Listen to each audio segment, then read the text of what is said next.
الرجيم بسم الله الرحمن الرحيم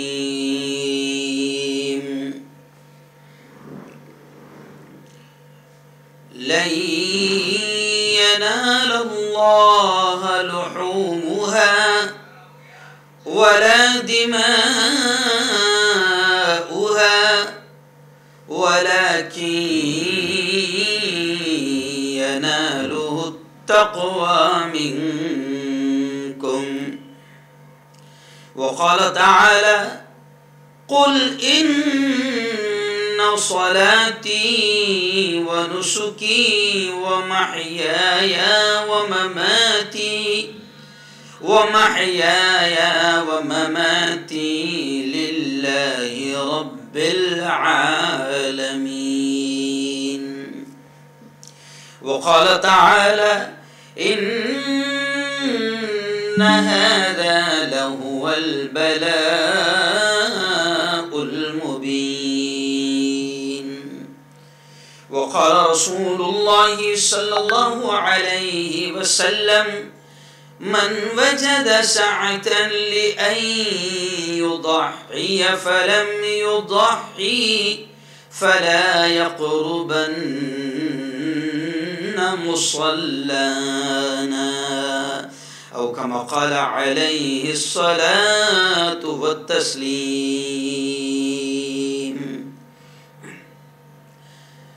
میری زندگی کا مقصد میری زندگی کا مقصد تیرے دین کی سرفرازی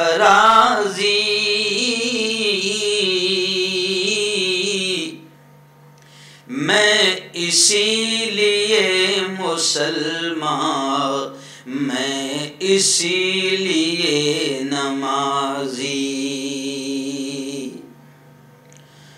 صدق اللہ العظیم وصدق رسولہ النبی الکریم.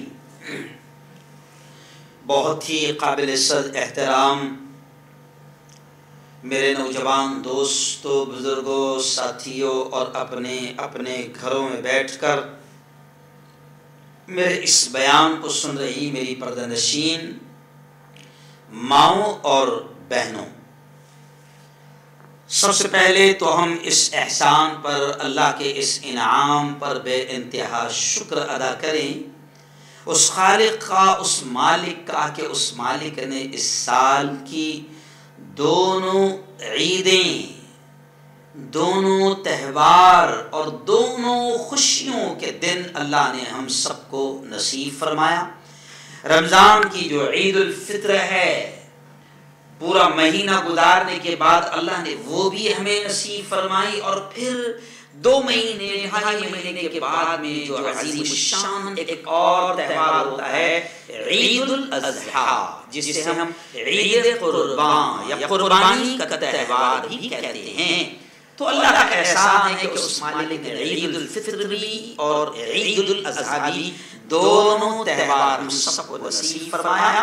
ہم دعائیں کرتے ہیں کہ اللہ تعالیٰ ہم نے جو کچھ بھی ٹوٹی پھوٹی عبادتیں کی ہے رمضان میں، یا جو کچھ بھی ٹوٹے پھوٹے انداز میں اللہ کے نام پر قربانیاں کی ہے، جانوروں کو قربان کیا ہے، ذبح کیا ہے، جو کچھ بھی ہم نے عبادتیں کی ہے، ہم سب دعائیں کرتے ہیں کہ اللہ تعالیٰ ہمارے اعمال کو بے انتہا قبول فرما. کہہ دو آمین. آئیے دوستو، آج تیسرا ہفتہ ہے جو ہم نے قربانی کو ہی عنوان بنایا ہے. پہلے ہفتے میں ہم نے جیسی ذی الحجہ شروع ہونے والا تھا، یہ مبارک مہینہ، حج والا مہینہ، تو ہم نے آپ کو حضرت ابراہیم علیہ السلام کی زندگی کے کچھ واقعات، کچھ جھلکیاں ہم نے آپ کو سنائی تھی. پھر دوسرے ہفتے میں ہم نے آپ کو بتایا تھا کہ اللہ کو پیاری ہے قربانی، تو حضرت اسماعیل علیہ السلام کی زندگی کا واقعہ، اور پھر حضرت ہاجرہ، حضرت ابراہیم، پھر اسماعیل اور ابراہیم کی قربانی کے لیے باپ کس طریقے سے بچے کو لے جا رہا ہے، اور پھر وہ قربانی کا پورا واقعہ ذبح کے وقت کا وہ پورا ہم نے واقعہ سنایا تھا، اور مقصد اس کے پیچھے ہے، ان واقعات کو سنانے کا ایک مقصد بھی ہے۔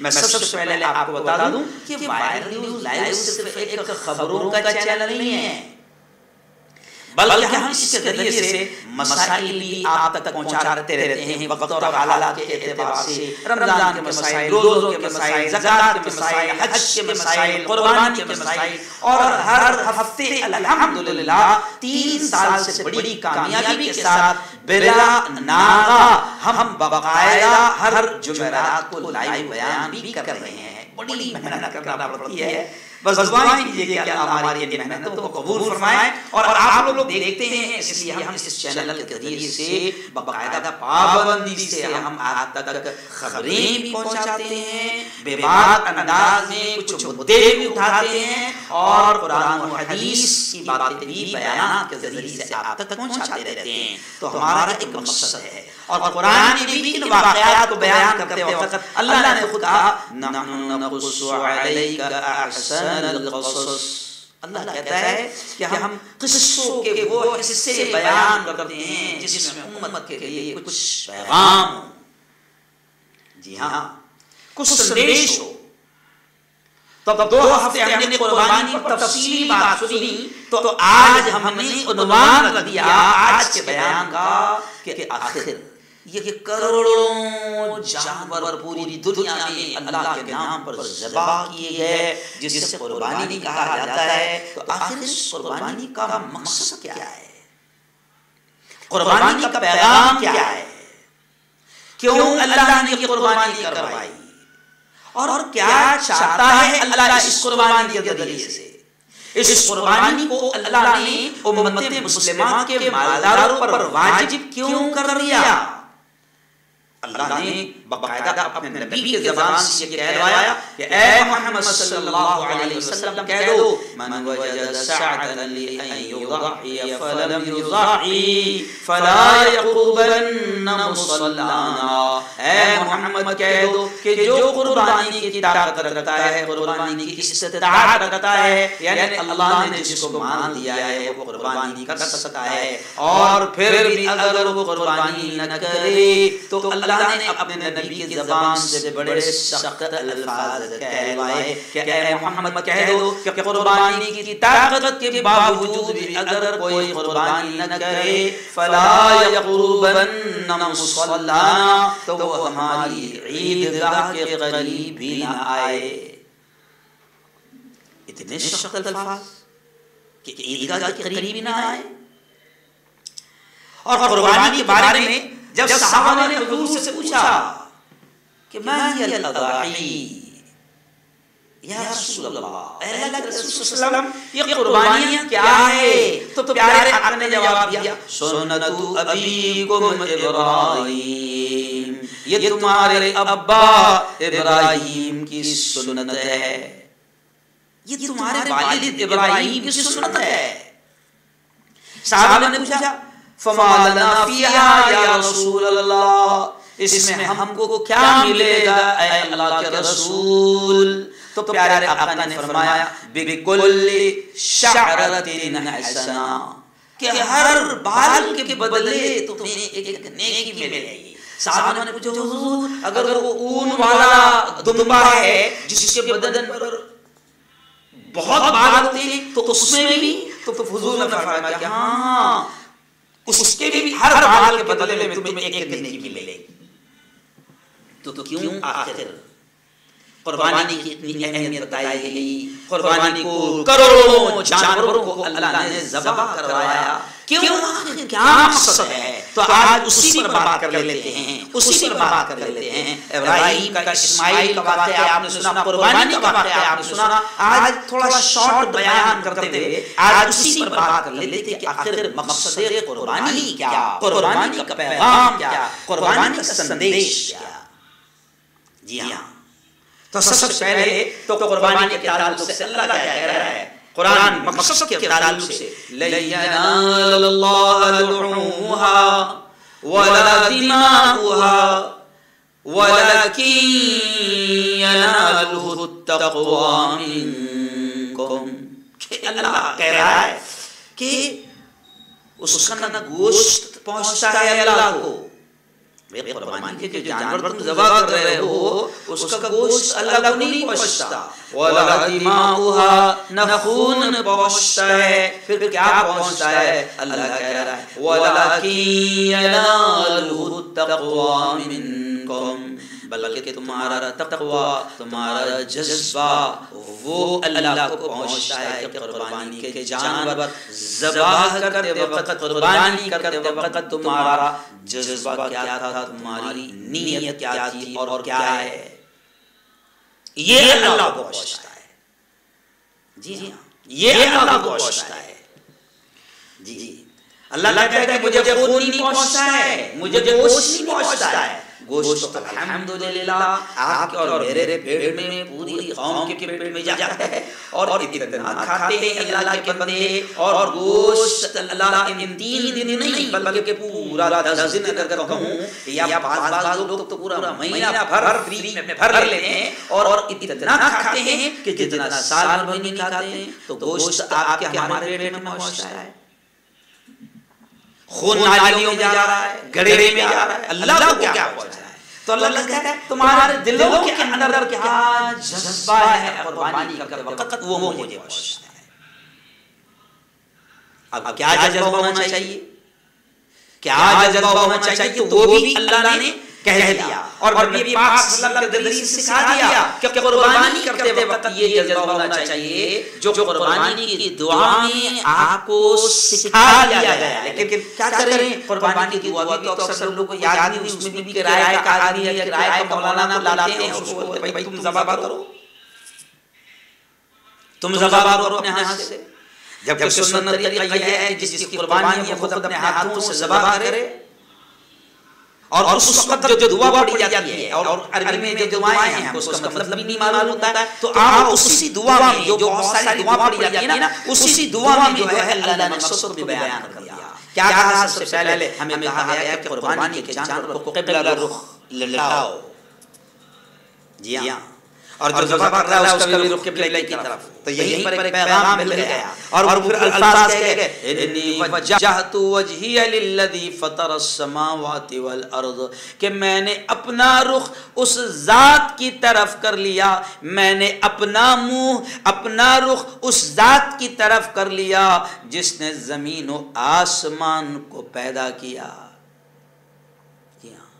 تو اب صرف جانور کا منہ اللہ کی طرف نہیں بلکہ اپنی ذات کا رخ بھی اللہ کی طرف کر لو. اور علماء نے بڑی پیاری بات لکھی ہے کہ قربانی کے اس دعا کے وقت میں اور ذبح کے اس طریقے میں بھی مسلمان کو، اہل ایمان کو پیغام دیا گیا، مقصد بتایا گیا کہ دیکھ تیری زندگی کا رخ اگر ہمیشہ کے لیے اللہ کی طرف ہو جائے گا تو دنیا میں بھی کامیاب ہوگا اور آخرت میں بھی کامیاب ہوگا. یہ ہے مقصد، یہ ہے پیغام، یہ ہے تعلیم، یہ ہے سندیش.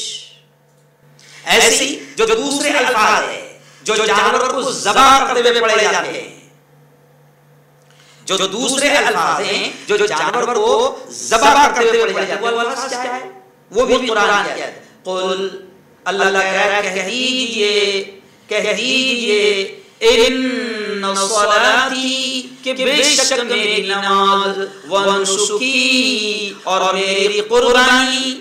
قل، کہہ دیجئے ان صلاتی، یہ جانور کو ذبح کرتے وقت یہ دعا پڑھی جاتی ہے جس میں بہت بڑا پیغام کو دیا گیا اور مقصد بھی اس میں آ گیا کہ اللہ کہتا ہے کہ کہہ دیجئے ان صلاتی، بے شک میری نماز، ونسکی، اور میری قربانی، ومحیایا، اور میرا جینا، ومماتی، اور میرا مرنا، للہ رب العالمین، سب اس رب کے لیے ہے، سب اس اللہ کے لیے ہے جو عالمین کر رہا ہے.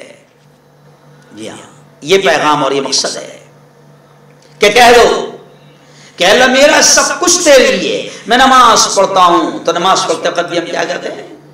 خاص واسطے اللہ کے، یعنی کوئی دکھلاوا نہیں، اور کوئی دکھلاوا نہیں ہونا چاہیے، نہ نماز میں ونسکی، اور کہہ دو اے اللہ میری قربانی بھی تیرے لیے ہے، کسی اور مقصد کے لیے نہیں، نہ دکھاوا مقصد ہے، نہ جھوٹی شان مقصد ہے، نہ خاندان کو بتانا مقصد ہے، نہ محلے والوں کو بتانا مقصد ہے، اے اللہ میری نماز میری قربانی سب تیرے لیے ہے، وہ محیایا، اور اے اللہ صرف نماز قربانی نہیں بلکہ میری زندگی بھی، میرا جینا بھی، میں جیوں گا بھی تو تیرے لیے، وہ مماتی اور مروں گا بھی تو تیرے لیے، سب کچھ تیرے لیے ہے۔ اس لیے میں نے شروع میں شعر پڑھا نا کہ مومن کو یہ پیغام دیا گیا ہے کہ میری زندگی کا مقصد تیرے دین کی سرفرازی، میں اسی لیے مسلمان، میں اسی لیے نمازی۔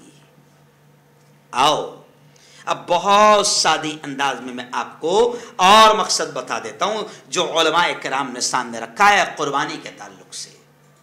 جی ہاں، قربانی جو اتنی اہم ہے کہ پیارے آقا صلی اللہ علیہ وسلم کے بارے میں آتا ہے کہ آپ نے اپنی مدنی زندگی میں، مدینے کی زندگی میں آپ نے 10 سال تک برابر قربانی کی، اور حج کے موقع پر تو آپ نے 63 اونٹ قربان کیے، تو کچھ تو مقصد ہوگا۔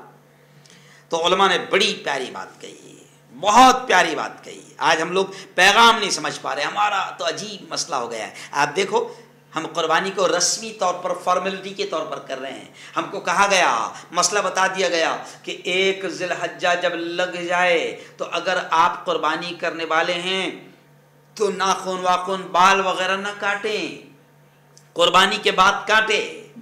تو ہم لوگ قربانی کے اصل مقصد کو نہیں سمجھ پا رہے، تو ہمارا تو معاملہ یہ ہو گیا کہ ہمارا کہتے ہوئے بھی اچھا نہیں لگتا ہے کہ عید الاضحیٰ کے دن جب قربانی کا دن ہے تو پوری دنیا کے مسلمان سنت ابراہیمی کو زندہ کرتے ہیں، قربانی کرتے ہیں، جانوروں کو ذبح کرتے ہیں، اور جیسے ہی جانوروں کو ذبح کرنا ہو گیا، عید الاضحیٰ ہو گئی اور قربانی ہو گئی، تو پھر یہ کہتے ہوئے مجھے اچھا نہیں لگ رہا ہے کہ پھر اس کے بعد سیدھا حجام کو بلاتے ہیں، یہ حجام کے پاس جاتے ہیں، نائی کے پاس جاتے ہیں اور سنت محمدی کو قتل کرتے ہیں، سنت محمدی کو ذبح کرتے ہیں۔ کیوں؟ ارے بھائی جلدی بنا دے یار، کھجلی بھی ہو رہی تھی کیونکہ یہ 10 دن بال داڑھی وغیرہ نہیں بنایا تھا تو بال بڑے ہو گئے تھے، تو جناب عید کے دن تو انہوں نے سنت ابراہیمی زندہ کرتے ہوئے جانوروں کا قتل کیا، جانوروں کو ذبح کیا، اور جیسے ہی جانور ذبح ہو گئے فوراً حجام کے پاس اور نائی کے پاس جا کر انہوں نے باقاعدہ سنت محمدی کا بھی قتل کر دیا۔ آپ دیکھو تو یہ تو ہمارا حال ہے۔ آؤ قربانی کے جانور اور قربانی ہمیں بہت بڑا پیغام دیتی ہے۔ ایک شخص نے بڑی پیاری بات لکھی کہ مسلمانوں یہ کروڑوں جانور ذبح ہو کر تم کو ہم کو ایک بڑا پیغام دے گئے۔ یہ کروڑوں کی تعداد میں جو جانور ذبح ہوئے ہیں، ان جانوروں نے بھی ہم کو پیغام دیا، کروڑوں کی تعداد میں اللہ کے نام پر قربان ہونے والے جانور بھی ہم کو یہ پیغام دے گئے کہ ہم اپنے رب کے لیے سر کٹا رہے ہیں، گردنیں کٹا رہے ہیں، کیا تم اپنے رب کے لیے سر بھی جھکا نہیں سکتے؟ دیکھیں آپ، جملہ چھوٹا سا ہے لیکن کتنا بڑا پیغام ہے۔ جانور بھی ہم سے یہ کہہ گئے کہ ہم تو اپنے رب کے لیے اپنی قربانی اپنے آپ کو قربان کر رہے ہیں، اپنے سر کٹا رہے ہیں، اپنی گردنیں کٹا رہے ہیں، ہم تو ذبح ہو رہے ہیں اپنے رب کے لیے۔ تو ہم تو جانور کہہ رہے کہ ہم تو گردنیں کٹا رہے ہیں، کیا تم گردنیں اپنے رب کے سامنے جھکا نہیں سکتے؟ کیا تم گردنیں بھی جھکا نہیں کر سکتے، سجدہ نہیں کر سکتے، نمازیں نہیں پڑھ سکتے؟ تو جانوروں نے ہم کو یہ پیغام دیا۔ اور آؤ ایک اور بڑا پیغام اور بڑا مقصد علماء کرام نے بیان کیا کہ قربانی کے جانور کو ذبح کرتے وقت ہم کو یہ پیغام دیا گیا۔ آج ہمارا بیان ہے نا کہ مقصد اور پیغام کیا ہے قربانی کا، تو قربانی کے جانور کو ذبح کرتے وقت ہم کو یہ پیغام بھی دیا گیا کہ دیکھو ان صلاتی و نسکی و محیایا و مماتی للہ رب العالمین، کہ یہ دعا پڑھ رہے ہو نا، اے اللہ میری قربانی، میری نماز، میرا جینا، میرا مرنا سب تیرے لیے ہے، تو بس اب یہ بھی نیت کر لو کہ اے اللہ یہ جانور کے گلے پر چھری چلا رہا ہوں تو یہ صرف جانور کے گلے پر چھری نہیں چلا رہا ہوں، بلکہ آج میں تجھ سے وعدہ کرتا ہوں کہ میں اپنے تمام غلط جذباتوں پر، غلط ارمانوں پر، غلط خواہشوں پر بھی اے اللہ آج میں چھری چلا رہا ہوں، اور آج میری ان تمام ناجائز خواہشوں کو بھی میں ذبح کر رہا ہوں، کاٹ رہا ہوں، قربان کر رہا ہوں۔ یہ مقصد ہونا چاہیے، صرف جانور کو کٹوانا مقصد نہیں ہے، بلکہ اس کے پیچھے ایک پیغام دیا گیا ہے، بہت بڑا پیغام دیا گیا ہے۔ آؤ اب میں تھوڑا سا علماء کرام کی باتیں میں آپ کے سامنے رکھ دوں۔ جی ہاں، تو علماء کرام نے کہا ہے، میں حضرت مولانا خالد سیف اللہ رحمانی صاحب جو اسلامک فقہ اکیڈمی کے ذمہ دار بھی ہے، ذمہ داروں میں ہیں، اور ایسے ہی آل انڈیا مسلم پرسنل بورڈ کے ذمہ داروں میں ہیں، ہمارے بڑے ہیں، اکابر علماء میں ہیں، تو مولانا خالد سیف اللہ رحمانی کا میں بیان سن رہا تھا قربانی کے تعلق سے۔ جی ہاں، میں علماء سے یہ بھی کہوں گا کہ اپنے اکابرین کی باتوں کو سنو اور ان کی کتابوں کو پڑھو، بہت کچھ ملتا ہے، اور آپ جتنے، کسی نے کہا ہے کہ آپ جتنے اچھے سننے والے بن جاؤں گے اتنے ہی اچھے بولنے والے بنو گے۔ ہمارا علماء کا بھی مسئلہ یہ ہے، اماموں کا بھی مسئلہ ہے کہ جمعہ کے دن 15-20 منٹ ملتے، بڑی اہم باتیں امت تک پہنچانی چاہیے، مگر ہم اس کو ٹائم پاس میں لگا دیتے ہیں، بھائیو بزرگو دوستو، اور ادھر ادھر ایران توران کی نہیں، ہم مقصد ایک جو عنوان ہے ٹاپک اس پر بات نہیں کرتے ہیں۔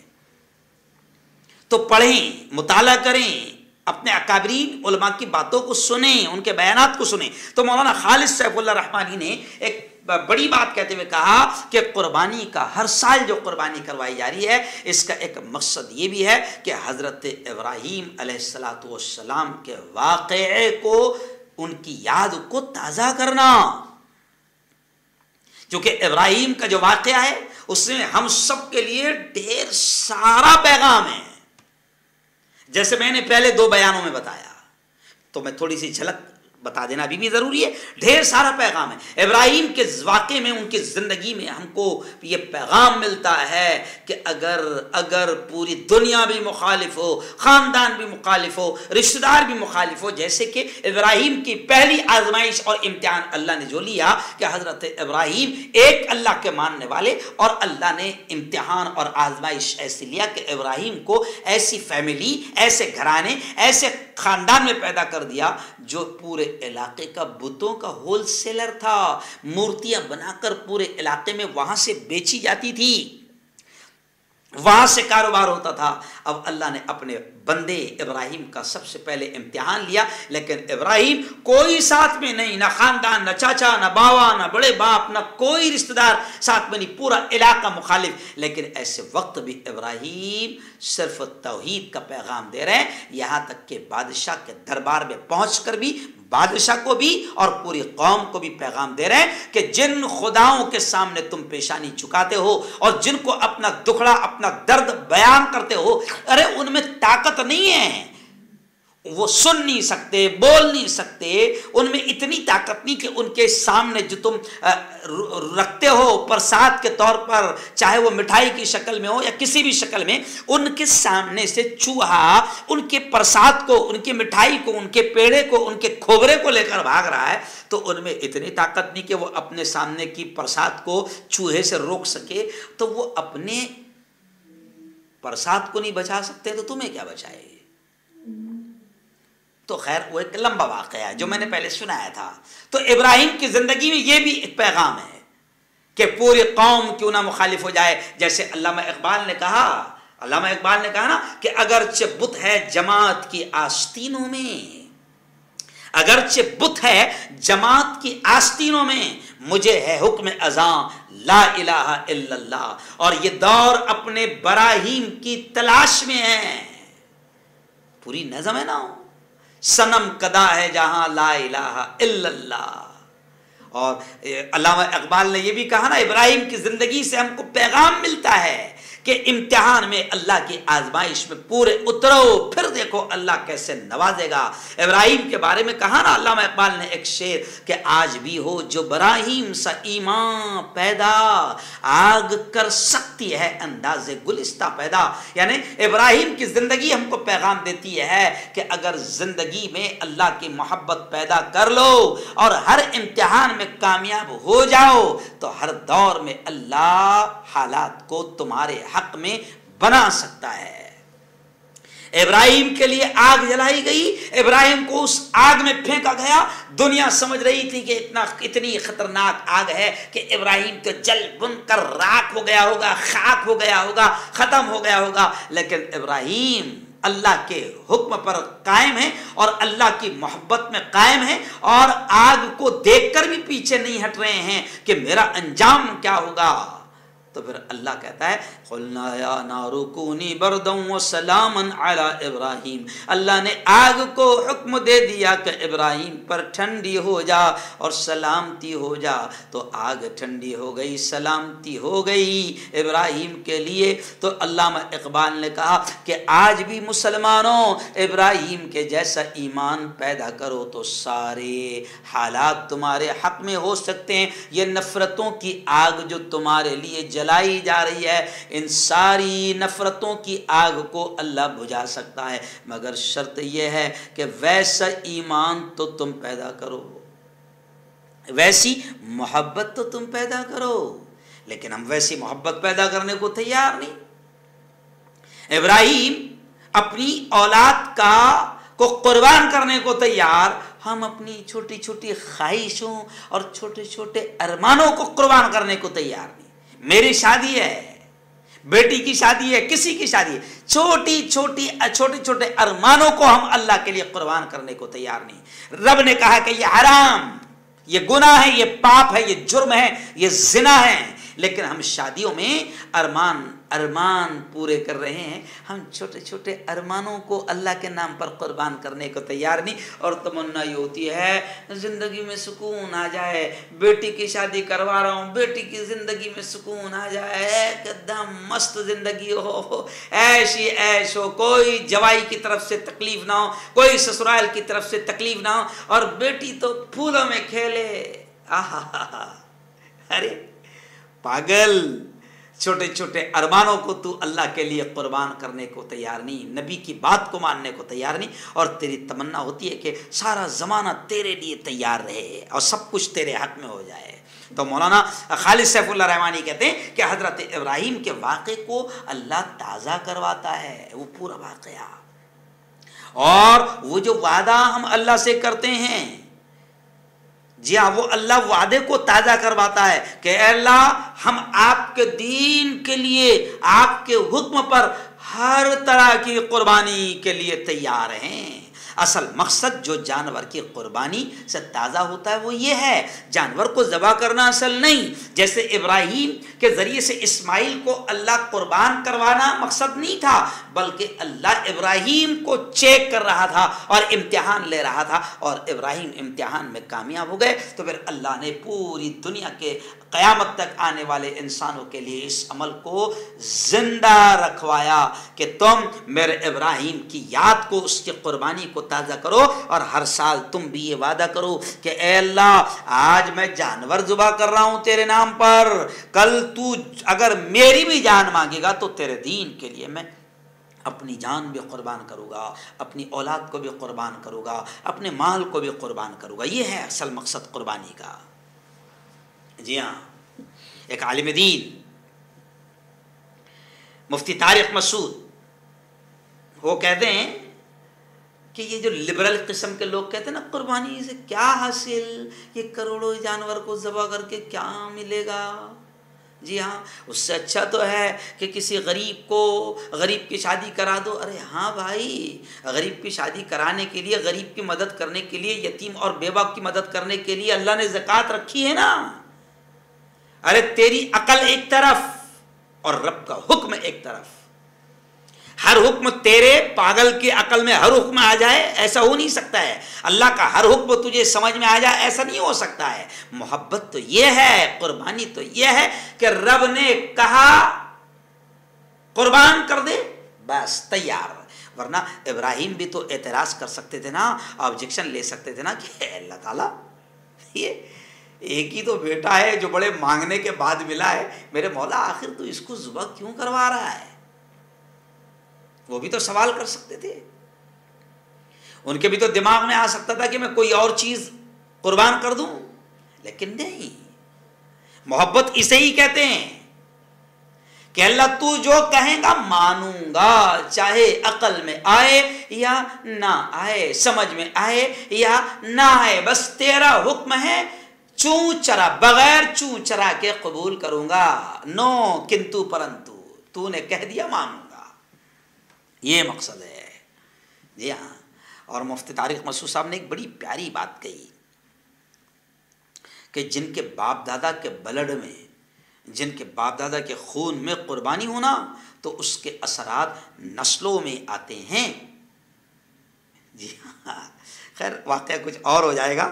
اس کے اثرات نسلوں میں آتے ہیں. وہ کہتے ہیں کہ دیکھو ابراہیم نے قربانی دیا, اسماعیل نے قربانی دیا, تو اللہ نے اس کے اثرات نسلوں میں ایسے لایا کہ حضرت اسماعیل کے نسل میں اللہ نے محمد الرسول اللہ صلی اللہ علیہ وسلم کو پیدا فرمایا.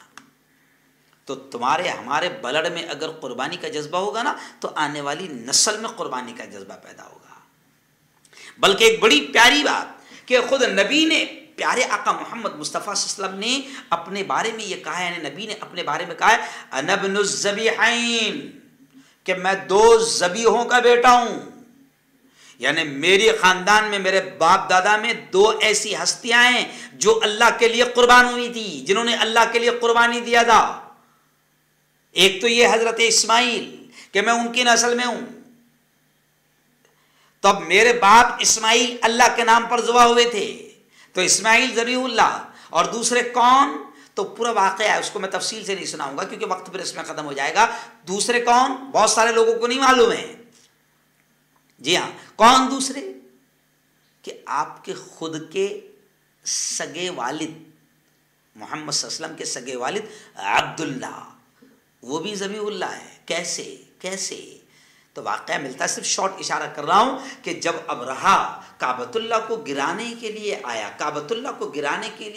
ابرہا کی پوری طاقت تھی, فوج تھی, مکہ والے تو بس تھوڑے سے تھے اور اس کا مقابلہ بھی نہیں کر سکتے تھے. تو اس وقت پیارے آقا محمد مصطفیٰ صلی اللہ علیہ وسلم کے دادا عبد المطلب نے یہ دعا کی تھی, منت مانگی تھی اللہ سے کہ اے اللہ اگر ابرہا ناکام ہو گیا اور کعبۃ اللہ بچ گیا تو میں اپنے بیٹے کو تیرے نام پر ذبح کروں گا. تو ان کے بیٹے کون, پیارے آقا کے ابا حضور عبداللہ. اب اللہ نے کعبۃ اللہ کو بچا لیا, تو اب منت پوری کرنا ہے. اس وقت عربوں کا یہ حال تھا کہ اللہ سے جو وعدہ کیے پورا کرنا ہے, تو کہا کہ ذبح کروں گا. تو اس وقت پھر حضرت عبداللہ کے بدلے میں, اس وقت عربوں میں رواج تھا کہ جان کا بدلہ جان کے بدلے جان, تو ایک انسان کی جان کا بدلہ تھا اس وقت 100 اونٹ. تو حضرت عبداللہ کے بدلے میں آپ کے دادا نے 100 اونٹ اللہ کے نام پر قربان کر کیے تھے. تو اس اعتبار سے حضرت محمد مصطفیٰ صلی اللہ علیہ وسلم کے والد محترم بھی ذبیح اللہ ہے. ان کے بدلے میں 100 اونٹ ان کے ابا نے قربان کیے تھے, اور اسماعیل کے بدلے میں, اسماعیل کو جب ذبح کر رہے تھے تو اللہ نے اسماعیل کے بدلے میں جانور کو ذبح کروا دیا تھا, دمبے کو ذبح کروا دیا تھا. تو ابراہیم, اسماعیل اور عبداللہ, تو پیارے آقا نے فرمایا کہ اس طرح میں 2 ذبیحوں کی اولاد ہوں. تو ظاہر بات ہے بلڈ میں جب قربانی کا جذبہ ہو تو پھر نسلوں میں قربانی کا جذبہ آتا ہے. جی ہاں, اس لیے بعض علماء نے کہا کہ قربانی کرو اور بتاؤ اپنے بچوں کو کہ قربانی ہے کیا. تو خود میں بھی وہ جذبہ آئے گا اور اولاد میں بھی وہ جذبہ آئے گا. اور قربانی کا پہلا مقصد کیا ہے؟ اب بیان کو میں سمیٹتے ہوئے ختم کرنے کی طرف بڑھ رہا ہوں کہ قربانی کا پہلا مقصد کیا ہے؟ اللہ کو خوش کرنا. اللہ کو خوش کرنا. اللہ نے کہہ دیا کہ مجھے ان دنوں میں قربانی سے زیادہ پسند کوئی عمل نہیں. بس اب اللہ نے مجھے اگر جانور ذبح کرنے کی طاقت دیا ہے تو میں خوب جانوروں کو ذبح کروں گا. اور صرف ایک نہیں، ایسے نہیں کہ بس ایک کر لیا میں نے قربانی تو بس ختم. نہیں، اگر اللہ نے مجھے 10 جانور 100 جانور ذبح کرنے کی طاقت دیا ہے، بالکل ذبح کرتے جاؤ اللہ کے نام پر. ان 3 دنوں میں اللہ کے نام پر جانوروں کو ذبح کرو. جی ہاں، قربانی کا جذبہ اپنے اندر پیدا کرو، اللہ کو خوش کرو. جی، اللہ نے کہہ دیا تھا ابراہیم سے کہ تمہارے بیٹے کو ذبح کرو.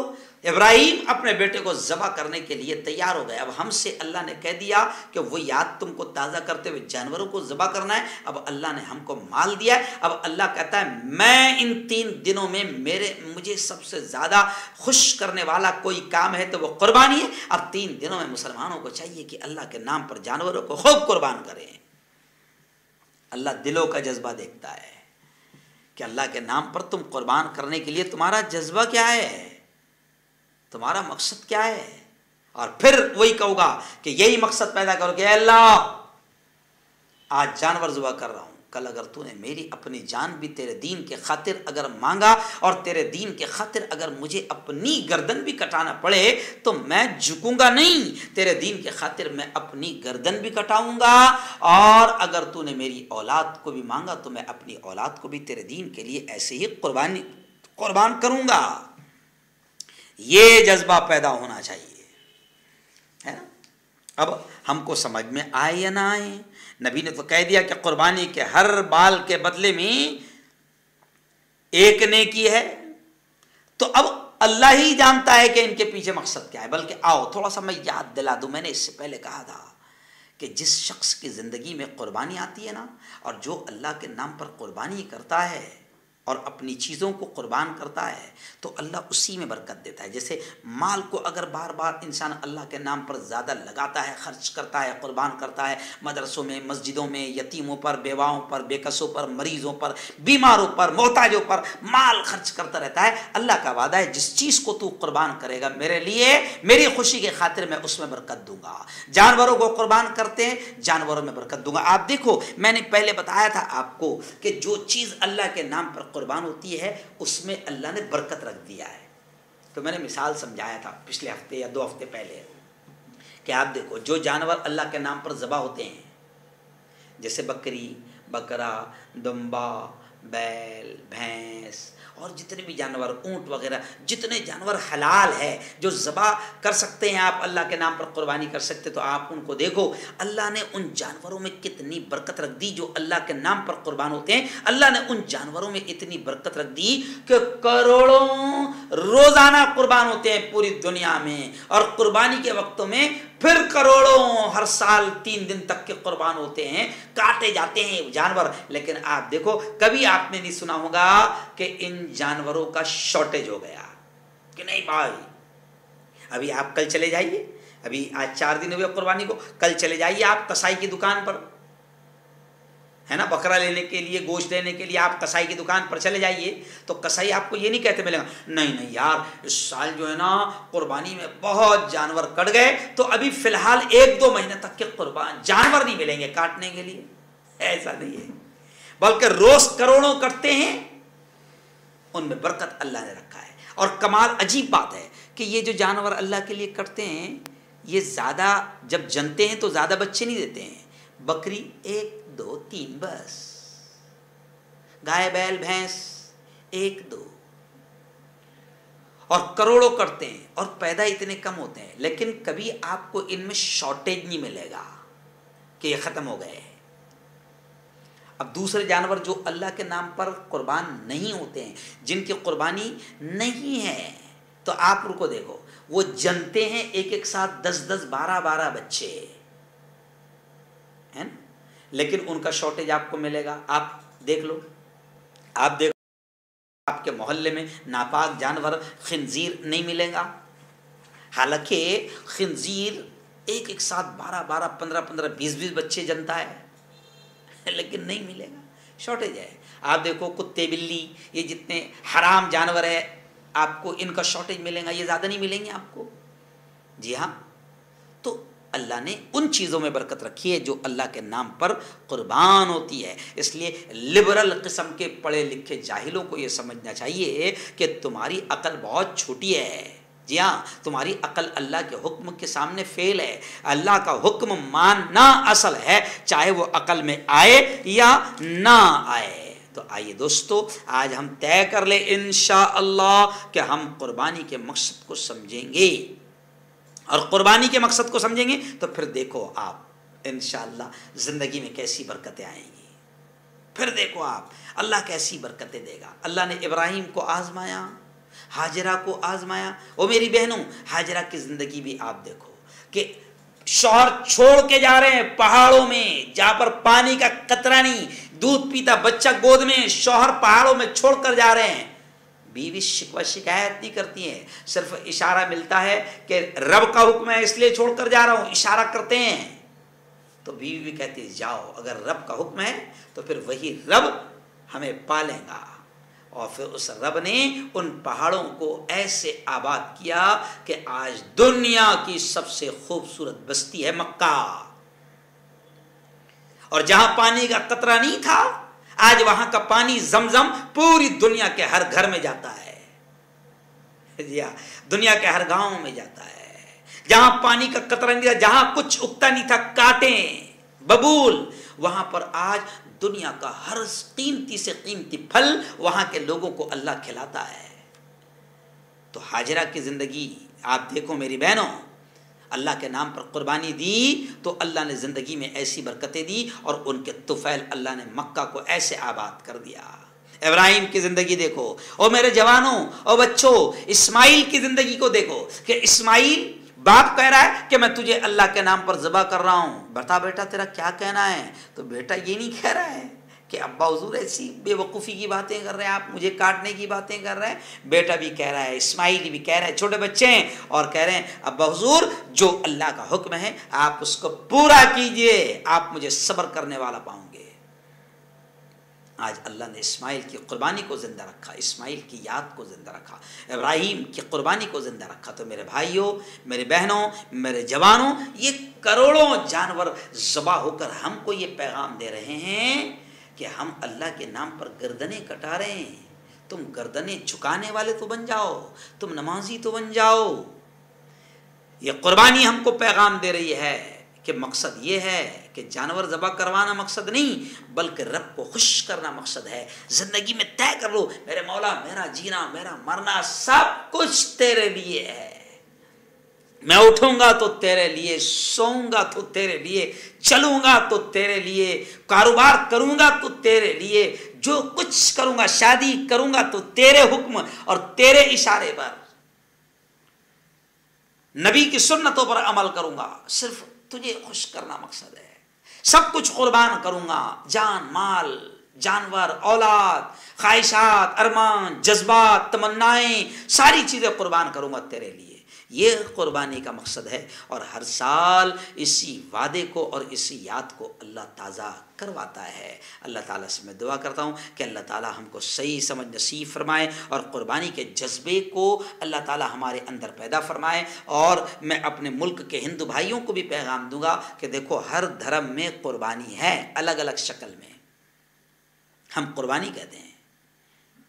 جی ہاں، تم جس کو مانتے ہو اس کے نام پر تم بھی جانوروں کو کاٹتے ہو۔ جی ہاں، جس تم بلی کہتے ہو تو تمہارے یہاں بھی بلی ہے، ہمارے یہاں قربانی ہے۔ جی ہاں، تو قربانی ہر مذہب میں کسی نہ کسی شکل میں سکھائی گئی ہے۔ ہمارے رب نے، ہمارے دین نے، ہمارے نبی نے، ہمارے قرآن نے، ہمارے اسلام نے ہمیں قربانی کا یہ انداز سکھایا ہے، اور قربانی کا یہ انداز ہمیں پیغام دیتا ہے کہ قربانی کا جذبہ تمہارے اندر پیدا ہو جائے. اور جیسے زکوٰۃ کے ذریعے سے اللہ کروڑوں غریب اور محتاج بندوں کی مدد کرواتا ہے، ایسے ہی قربانی کے ذریعے سے آپ دیکھو کہ ان 3 دنوں میں اللہ تعالیٰ ہر اس غریب کے گھر میں بکرے کا قیمتی گوشت پہنچا دیتا ہے جو سال بھر جو غریب کبھی کھا نہیں سکتا، اللہ اس کے گھر میں بھی اتنا گوشت پہنچاتا ہے کہ اس کے چھوٹے چھوٹے بچے بھی، اس کا گھرانہ بھی بالکل پیڑ بھر اور دل بھر کے گوشت کھاتا ہے. تو اللہ تعالیٰ اپنے بندوں کا بھی خیال رکھتا ہے. اور ایسے ہی آپ دیکھو، خیر وقت ختم ہو گیا، ایسے ہی آپ دیکھو کہ اس قربانی کے سسٹم کے ذریعے سے اربوں روپئے، کروڑوں اربوں روپئے کا مارکیٹ میں پیسہ گھومتا ہے اور کاروبار ہوتا ہے. جی ہاں، اور آپ دیکھو آپ کہ کئی غریبوں کا کاروبار سال بھر صرف قربانی کے سیزن پر ٹکا ہوا ہوتا ہے. شیتکریوں کا کاروبار، گاؤں کے چھوٹے چھوٹے گاؤں میں جو غریب گھرانے ہیں وہ پالتے ہیں جانوروں کو صرف قربانی کے سیزن کے لیے، اور قربانی کے سیزن میں وہ 20 25 50 جانور اپنے بیچ لیتے ہیں اور سال بھر اپنے بچوں کا پیٹ پالتے ہیں، کھلاتے ہیں، پلاتے ہیں. تو روزی روٹی کا سسٹم بھی یہ پورا چکر یہ اللہ نے قربانی کے ذریعے سے کروڑوں اربوں روپئے کا بزنس ہوتا ہے. کھال ہے، چمڑا ہے، آتے ہیں، یہاں تک کہ جانوروں کی جو گندگی پیٹ سے نکلتی ہے اس پر بھی باقاعدہ کروڑوں روپئے لوگ کماتے ہیں. تو خیر یہ ایک الگ سسٹم ہے. ارے اللہ کے راز اللہ ہی جانتا ہے، اللہ کا سسٹم اللہ ہی جانتا ہے. ہمارا اور تمہارا کام تو صرف یہ ہے کہ اللہ کو خوش کرنا، اللہ نے جو حکم دیا اس پر عمل کرنا. اللہ تعالی ہم سب کو اس پر عمل کرنے کی توفیق نصیب فرمائے. اللهم انت السلام ومنك السلام تبارك ربنا وتعاليت يا ذا الجلال والاكرام. اللهم صل على سيدنا وشفيعنا وحبيبنا ومولانا محمد وعلى آل سيدنا ومولانا محمد وبارك وسلم. ربنا آتنا في الدنيا حسنة وفي الآخرة حسنة وقنا عذاب النار وقنا عذاب القبر وقنا عذاب الحشر وقنا عذاب الدين. اللهم احفظنا من كل بلاء الدنيا وعذاب القبر وعذاب الآخرة. مولا ہم سب کے تمام گناہوں کو معاف فرما. میرے مولا ہم سب کی تمام خطاؤں کو، تمام لغزشوں کو معاف فرما.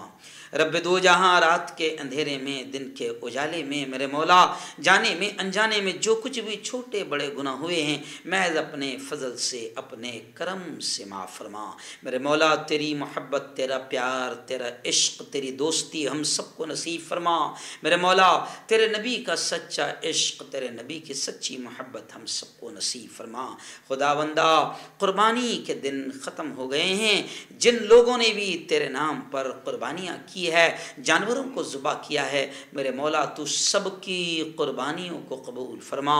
اور قربانی کا جو مقصد تو چاہتا ہے میرے مولا وہ جذبہ تو ہم سب کے دلوں میں پیدا فرما. میرے مولا جان، مال، اولاد سب کچھ تیرے نام پر قربان کرنے کا ہمارے دلوں میں جذبہ ہمیں پیدا فرما. یہ جذبہ ہمیں نصیب فرما. خدا بندہ پوری دنیا میں کروڑوں مسلمانوں نے تیرے نام پر جانوروں کو قربان کیا ہے، سب کی قربانیوں کو قبول فرما. اور میرے مولا اس سال جن لوگوں نے تیرے گھر پر حاضری دی ہے، حج کیا ہے، ان کے حج کو قبول فرما. میرے مولا اور جو لوگ ابھی تک حج نہیں کر پائے ہیں، تیرے گھر پر حاضری نہیں دے پائے ہیں، میرے مولا تو ان کو بھی حج کی دولت سے مالا مال فرما، ان کو بھی حج مبرور، حج مقبول نصیب فرما. سب کو میرے مولا اپنی زندگی میں ایک بار ہی صحیح تیرے گھر کی حاضری اور تیرے محبوب محمد مصطفیٰ صلی اللہ علیہ وسلم کے روضے کی حاضری سب کو نصیب فرما. اور میرے مولا ہم سب کو بار بار تیرے گھر کی حاضری نصیب فرما. خدا بندہ ہر قسم کی بیماری سے، ہر قسم کے وائرس سے ہماری حفاظت فرما. میرے مولا ہمارے اس پیارے ملک میں نفرتیں پھیلائی جا رہی ہے، دشمنیاں پھیلائی جا رہی ہے. چند شیطان ہیں جو اس پیارے ملک میں ہندو مسلمانوں میں نفرتیں پھیلا رہے ہیں اور اس ملک کے امن اور شانتی کو ختم کر رہے ہیں۔ چند شیطان ایسے ہیں جو صرف سطح کے لیے، کرسی کے لیے، حکومت کے لیے، بادشاہت کے لیے تیرے بندوں کو آپس میں لڑوا رہے ہیں، خون خرابہ کروا رہے ہیں، دنگے فساد کروا رہے ہیں۔ میرے مولا اس پیارے ملک کی حفاظت فرما اور ان شیطانوں سے بھی اس پیارے ملک کو بچا لے، محفوظ فرما۔ خدا بندہ جو سچے لوگ ہیں، جو اچھے لوگ ہیں، جو انسانیت کا، مانوتا کا درد رکھنے والے لوگ ہیں، ایسے لوگوں کے ہاتھوں میں اس ملک کو سپرد فرما۔ خدا بندہ ہم سب کو حلال روزی نصیب فرما اور حرام لقموں سے ہم سب کی اور پوری امت کی حفاظت فرما، پوری دنیا کے تمام اہل ایمان کی حفاظت فرما۔ فلسطین، لبنان، عراق، سوڈان، آسام، برما، کشمیر، دنیا کے کونے کونے میں جہاں جہاں تیرے بندے اہل ایمان رہتے ہیں، میرے مولا تمام اہل ایمان کی جان و مال کی عزت و آبرو کی حفاظت فرما۔ بیت المقدس کو آزاد فرما، بیت المقدس کی حفاظت فرما۔ یہودیوں اور اسرائیلیوں کے ظلم سے اہل ایمان کی حفاظت فرما، اہل کفر کے ظلم سے اہل ایمان کی حفاظت فرما۔ میرے مولا ہم سب کی جان و مال کی عزت و آبرو کی حفاظت فرما۔ خدا بندہ ہمیں مانگنا نہیں آتا، مانگنے کا ڈھنگ اور طریقہ بھی نہیں آتا، کیا مانگنا میرے مولا ہم کو یہ بھی نہیں معلوم، بس جو یاد آ گیا وہ مانگ لیا، جو مانگ لیا وہ بھی نصیب فرما، جو مانگنے سے رہ گئے اپنے حبیب کے صدقے وہ بھی ہمیں نصیب فرما۔ ہماری تمام دعاؤں کو اپنے فضل سے، اپنے کرم سے قبول فرما۔ صلی اللہ علی النبی الکریم وعلی آلہ وصحبہ اجمعین۔